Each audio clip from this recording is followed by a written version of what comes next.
Ondelatte raconte. Christophe Ondelatte. En 1895, à West Ham, dans le quartier des Docks, à Londres, Robert Coombs a 13 ans. Et il dort avec sa mère, Emily, une belle femme, un peu gironde, de 40 ans. Dormir avec sa mère à 13 ans, ça peut paraître étonnant. Et pour tout dire, un peu malsain. Mais à cette époque et dans ce quartier, c'était assez courant. Le manque de place, la promiscuité. Et pourtant, les Coombs ne sont pas miséreux. Le père est chef steward sur un bateau à vapeur transatlantique. Il est payé 6 livres par traversée, l'équivalent de 800 € d'aujourd'hui. De quoi payer le loyer et nourrir la famille. Il est juste souvent absent. Et ce 8 juillet 1895, il est en mer au milieu de l'Atlantique Nord. Alors Robert est un peu l'homme de la famille. Il a commencé à travailler à 13 ans dans un chantier naval. Plus intelligent, plus décidé que son frère Natty, qui a 1 an de moins. Cette nuit de juillet 1895, c'est la canicule. Il n'a pas plu sur Londres depuis plusieurs semaines. Robert a acheté un couteau de marin, une dague, une lame de 11 cm recourbée avec un manche en laiton. Et il l'a glissé sous son oreiller. À 4 heures du matin, il se lève, il prend le poignard, et d'un coup il le plonge dans le buste d'Émilie, dans le buste de sa mère, entre les deux seins, et il atteint le cœur.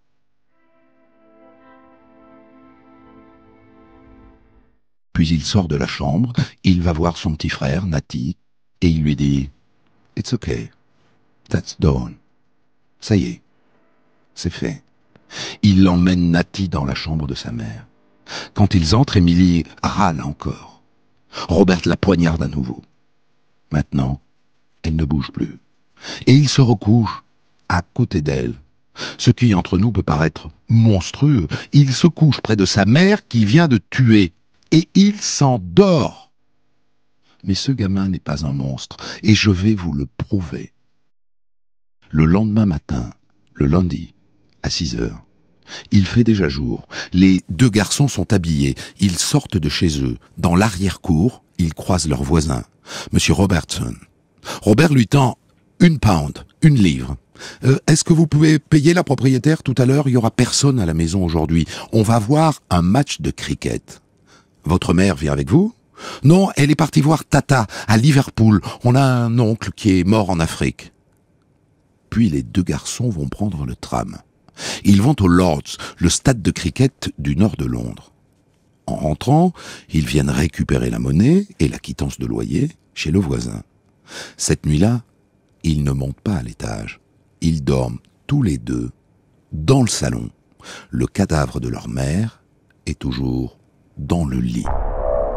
Le mardi, encore cricket. Et le soir, théâtre, le théâtre royal qu'on vient de construire dans le quartier. Et le soir venu, ils dorment encore dans le salon et le cadavre de leur mère est toujours là-haut. Le mercredi, ça fait 3 jours que Natty sèche l'école, qui est pourtant obligatoire jusqu'à 12 ans. Robert, lui, n'est pas allé travailler. Ils n'ont plus d'argent. Ils montent à l'étage pour récupérer 2 montres en or. Le cadavre de leur mère est là, en train de se décomposer. Et ils vont sur les docks. Pas facile de se représenter ce qu'était ce quartier industriel à l'époque, le cœur économique de l'Empire britannique. Des entrepôts, des chantiers navals, des usines de gaz, des papeteries, des fonderies. Ça dégage des fumées épaisses et des odeurs tenaces. Le quartier grouille d'ouvriers et de marins de toute nationalité. Britanniques, irlandais, malais, indiens, suédois, chinois. Le tout dans un vacarme assourdissant. Les machines qui grondent, les trains qui passent, les coups de sirène, le fracas des chaînes et des treuils. Les garçons franchissent le portail gigantesque du Royal Victoria Dock. Ils viennent voir un ami de la famille. Ils ont besoin d'un adulte pour vendre les montres. Les prêteurs sur gage ne traitent pas avec les enfants. Cet homme s'appelle John Fox, il a 45 ans. Il est maigre, il est sale, il est tatoué, il a une tête de pirate. Un peu clochard, un peu homme à tout faire. Il rend des services à la famille Coombs, du bricolage, du jardinage. Il a servi sur les bateaux avec Coombs père. Il en a vu, John Fox. Il raconte par exemple que quand il était sur l'Égypte, un vapeur qui transportait du bétail et du coton de New York vers Liverpool, le feu a pris au milieu de l'Atlantique et que lui et les autres ont lutté des heures contre les flammes avant de s'entasser sur 6 canots de sauvetage qu'ils ont ramés pour s'éloigner des vaches qui sautaient dans l'océan et menaçaient de renverser les canots. Par miracle, un navire de passage les a recueillis. Depuis, Fox ne navigue plus. Il dort sur les bateaux à quai, il dort sur les docks, il traîne. Robert lui explique que leur mère voudrait qu'il veille sur eux, qu'elle est partie à Liverpool, qu'elle le paiera à son retour, et qu'elle voudrait qu'il mette ses montres en gage. John Fox, l'homme qui en a vu d'autres, gobe leur histoire, ou en tout cas il fait mine. L'argent des montres, il se dit peut-être qu'il pourra lui aussi en profiter. D'ailleurs, le soir venu, il est avec les garçons dans le salon pour dormir. Le lendemain matin, Fox et les gamins arrivent à gager les 2 montres. Et avec l'argent, les 3 larrons s'installent dans une vie à base de parties de cartes, de matchs de cricket, de pêche dans l'embouchure de la Tamise et de virer dans les pubs. Une vie de cocagne pendant 10 jours. Et pendant 10 jours, le cadavre d'Emily est toujours là-haut, dans la chambre. Jusqu'à ce que le 17 juillet au matin, le livreur de lait, le milkman, en faisant sa tournée, remarque une odeur épouvantable qui se dégage de la maison.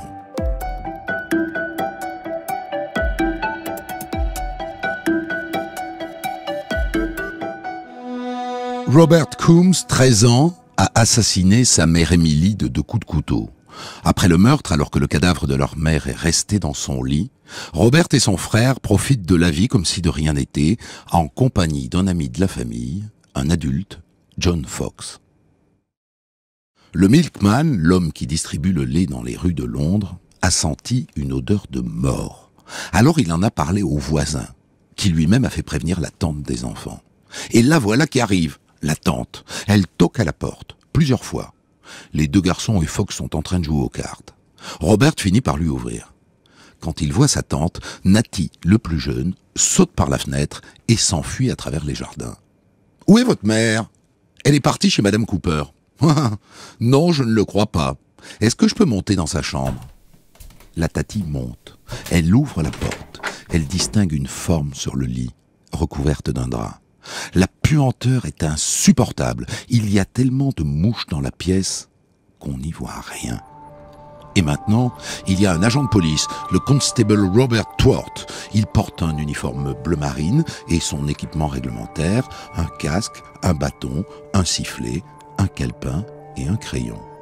Quand il soulève le drap, il voit le corps d'une femme qui grouille d'asticots.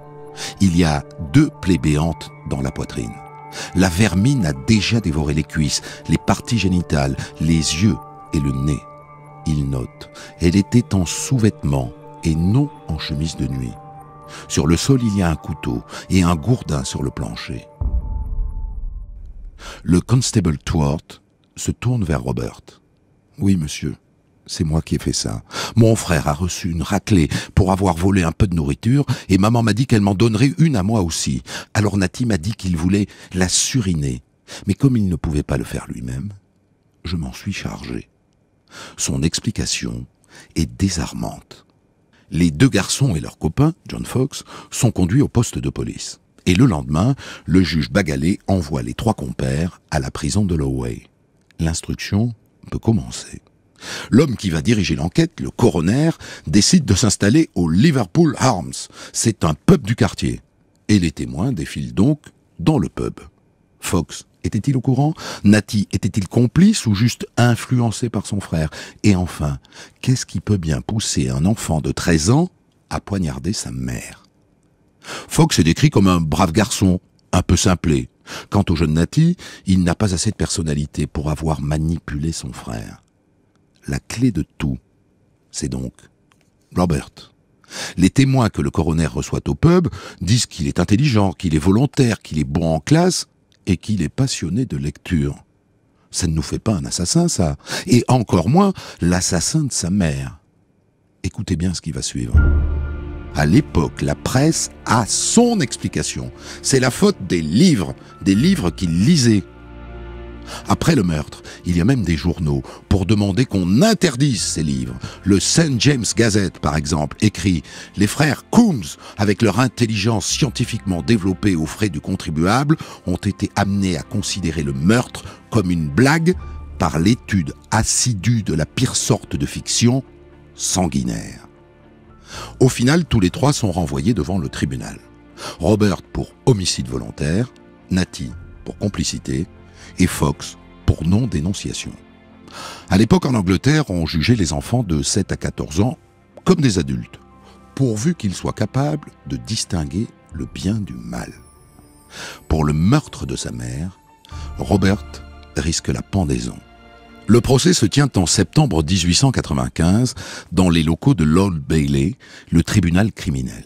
Il est présidé par le juge Kennedy, qui est un latiniste très attaché à la tradition et qui, chaque matin, avant de siéger, fait poudrer et arranger sa perruque. Il y a un monde, un gouffre, un océan entre cet homme un peu précieux et perruqué et le trio Robert, Natty, John Fox. Cette semaine-là, au tribunal criminel, il n'y a pas que l'affaire Coombs. Le programme est chargé. Une rixe mortelle autour d'une femme infidèle, le viol d'un enfant, le meurtre d'un poissonnier par son employé, un soldat qui a tué une prostituée, un avocat qui faisait chanter un pasteur homosexuel et une domestique de 13 ans qui avait mis le feu à la maison de sa patronne. Tout ça à expédier en 3 jours. Autant vous dire qu'on ne va pas faire dans la dentelle. Dès l'ouverture du procès, les charges contre Natty, le petit frère, sont abandonnées. Il passe du banc des accusés à celui des témoins. Ensuite, c'est Fox qui est mis hors de cause. Trop simplé, acquitté. Robert se retrouve donc seul dans le box, à 13 ans. Et on commence par débattre de la préméditation. Et il semble que l'achat du couteau suffise à l'approuver. Ça, c'est réglé. Ce qui n'est pas réglé, c'est la question de sa personnalité. Est-ce qu'il est normal ou est-ce qu'il est fou? À l'époque, on disait dément. Et sur ce thème, Robert va recevoir un soutien de taille, celui de son père qui est rentré pour le procès.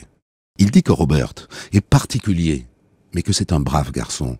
Il dit aussi que selon les médecins, son cerveau est anormalement développé, que c'est à cause d'un accouchement difficile qu'il porte encore les marques des forceps sur la tête, et que depuis, il souffre de maux de tête et de sautes d'humeur. Bref, il dit que son fils est atteint d'une maladie mentale, qu'il est dément, qu'il est fou, qu'il n'est pas responsable. Et qui plus est, dit-il, il a hérité de sa mère un tempérament excitable. En gros, le père dit « Mon fils est fou parce que sa mère, ma femme, l'était aussi ». Le médecin de la prison en remet une couche. Robert a une manie homicide. Son cerveau, dit-il, est comprimé dans sa boîte crânienne. Il a des pulsions irrésistibles. En clair, il n'est pas responsable. Reste à savoir ce que le jury va faire de tout ça. Je vous rappelle le contexte. On est à la fin du 19e siècle, à Londres. Eh bien, le jury le déclare coupable, mais dément au moment des faits. Robert échappe donc à la pendaison et à la prison. Le juge Kennedy prononce sa sentence. Le dénommé Robert Coombs sera détenu à l'asile de Broadmoor jusqu'à ce que soit connu le bon vouloir de Sa Majesté. Le bon vouloir de Sa Majesté. Robert sera donc enfermé dans un asile jusqu'à ce que la reine Victoria décide de le laisser sortir. Ou pas.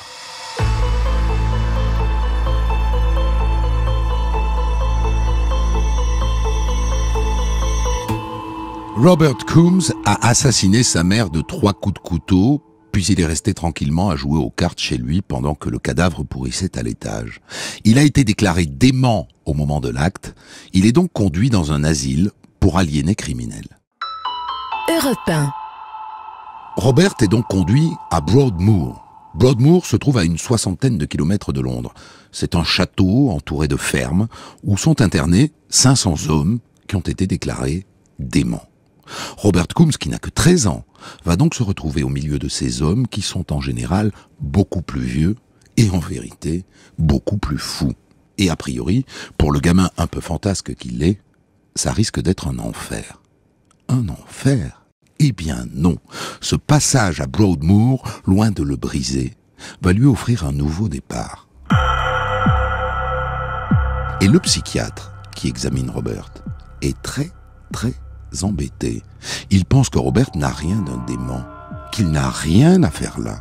Il pense même que ce procès a été bâclé, qu'on n'a pas cherché les vraies raisons de ce meurtre, que la mère battait ses fils violemment et régulièrement, qu'elle avait menacé Natty avec un couteau, qu'elle terrorisait ses enfants, et que Robert, forcément, se sentait responsable de la sécurité de son petit frère, et que le père était absent, qu'il était donc l'homme de la maison, qu'il y avait aussi sans doute des rapports incestueux avec sa mère.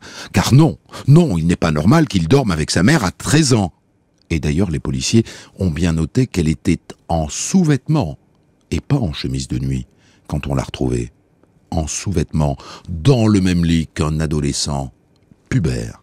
Bref, le psychiatre pense que Robert était tout simplement incapable de gérer toutes ces émotions contradictoires, qu'il était partagé entre la peur de sa mère et l'attirance pour sa mère, qu'il était obnubilé par la nécessité de protéger son petit frère, et que c'est pour ça qu'il s'était inventé un monde. Entre nous, ce psychiatre est absolument incroyable. On est à la fin du 19e siècle, et la psychiatrie est encore balbutiante. Et lui dit des choses d'une modernité hallucinante, très en décalage avec la justice expéditive de l'époque. En tout cas, ce diagnostic va avoir une sacrée conséquence sur la vie de Robert. Incroyable endroit que cet asile à cette époque. Au début, Robert travaille au jardin potager, puis dans un atelier de confection où il apprend le métier de tailleur. Il fait aussi beaucoup de sport, et notamment du cricket. Et surtout, la grande affaire depuis qu'il est à l'asile, c'est la musique. Il apprend le cornet, qui est une sorte de trompette, et le violon. Et il participe aussi à la chorale, à la fanfare et à l'orchestre. Bref, au bout de 15 années d'internement, le psychiatre estime qu'il est raisonnable, tranquille et stabilisé, et qu'il peut être libéré. Et c'est le roi George V qui tranche, il le libère, et il l'envoie à l'armée du salut, qui va lui offrir encore une chance. Et voilà comment Robert se retrouve dans une colonie agricole de l'armée du salut, à Hadley, à la campagne, non loin de l'embouchure de la Tamise. Il faut quand même expliquer ce qu'est l'armée du salut à cette époque, à la fin du 19e siècle en Angleterre. C'est un mouvement chrétien, créé quelques décennies plus tôt, en 1865. Chrétien et ouvrier, tourné vers le monde ouvrier, avec un projet que son fondateur résume comme ça: une forte proportion des péchés humains est liée à un environnement misérable. Il faut donc arriver à une régénération de l'individu et de sa condition. Et cette régénération est censée se faire par le travail, la vie à la campagne et la prière. Et Robert s'intègre parfaitement dès son arrivée. Il est nourri et logé en échange de son travail. Il est tailleur. Et très vite, il touche un petit salaire, parce qu'il travaille bien, parce qu'il va à la messe, parce qu'il se comporte bien. J'en profite pour rappeler l'incroyable chemin parcouru par ce garçon. Ne jamais oublier qu'à l'âge de 13 ans, il a tué froidement sa mère de 2 coups de couteau. Et c'est là que va intervenir un événement qui va complètement bouleverser le reste de sa vie. Son père meurt. Et du coup, Robert touche un petit héritage.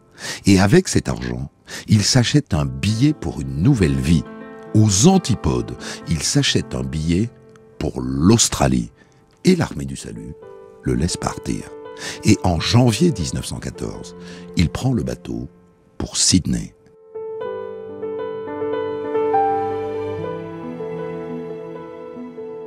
J'insiste évidemment sur la date. On est à quelques mois du déclenchement de la Première Guerre mondiale.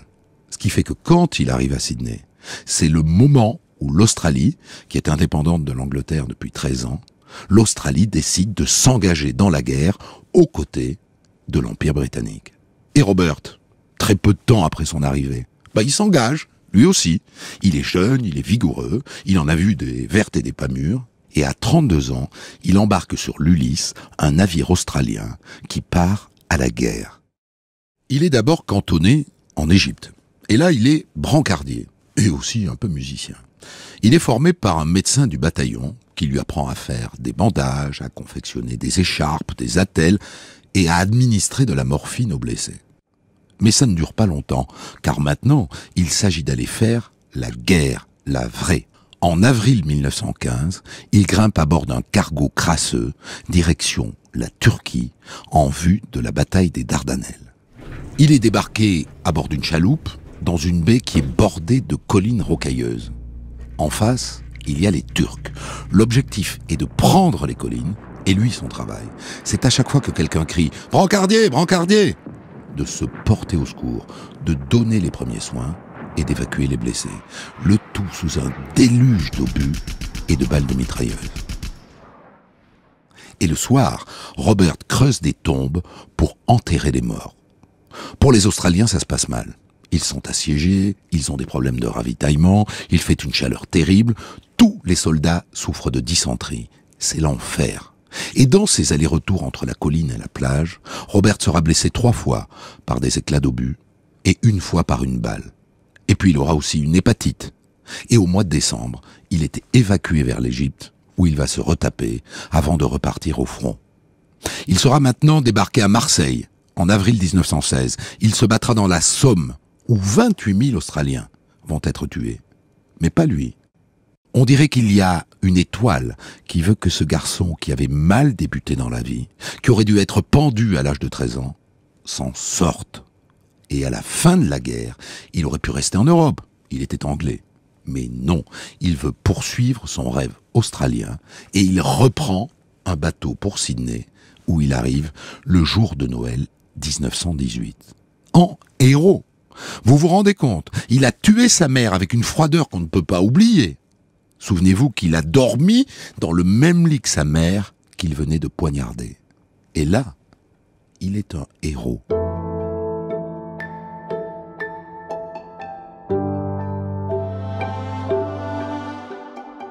Robert arrive donc à Sydney le 25 décembre 1918.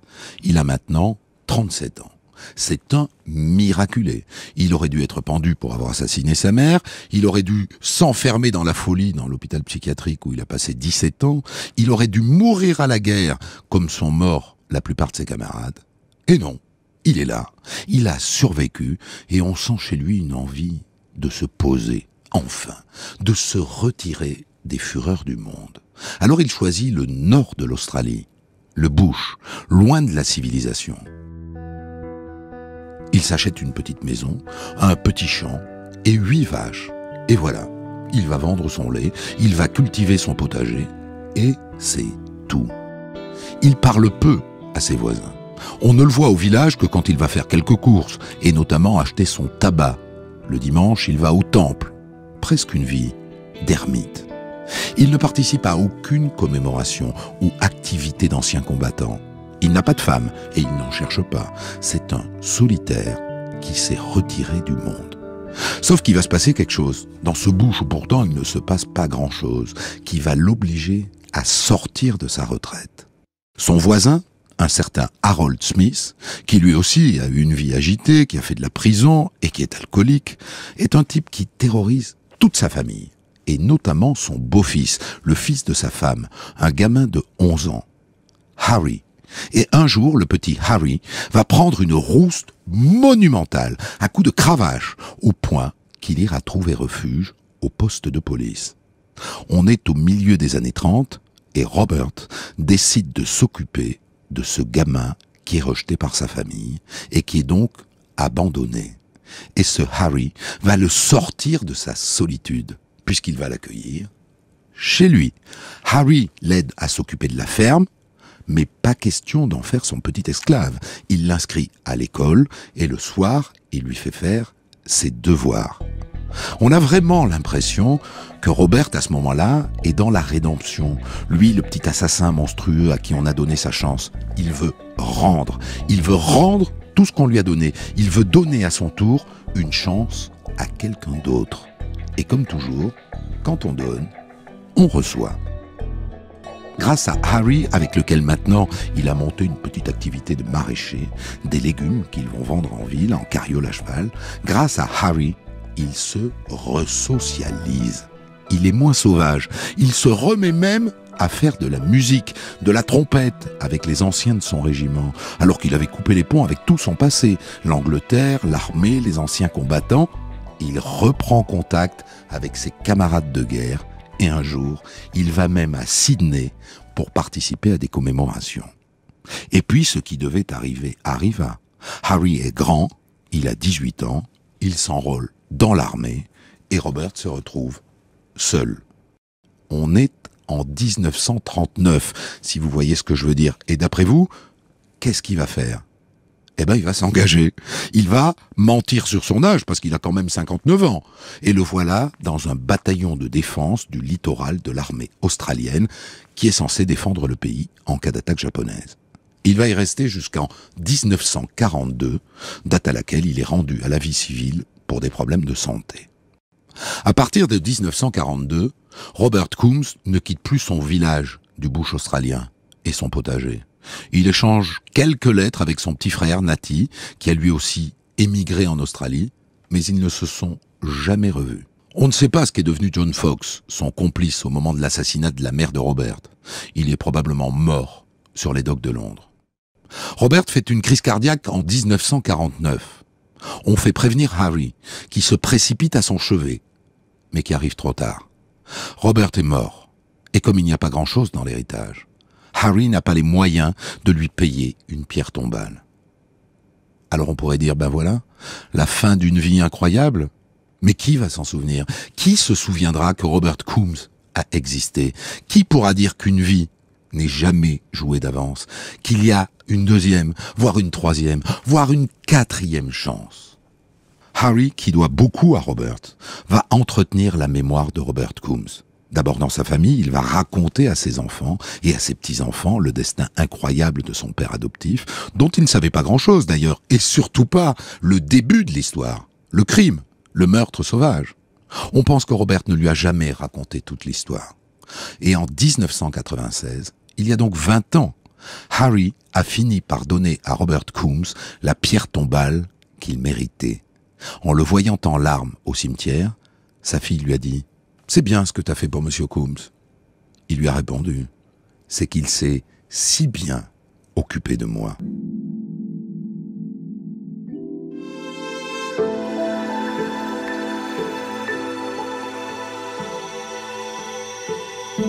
Et cette tombe, si vous allez en Australie, vous la trouverez dans le cimetière de Coffs Harbour, sur la côte ouest. Est inscrit dessus son nom, les différents bataillons dans lesquels il a servi, et la date de son décès. Et cette phrase, à jamais dans le souvenir de Harry Mulville et de sa famille. Il n'y a ni lieu, ni date de naissance, et il n'est fait mention d'aucun autre événement.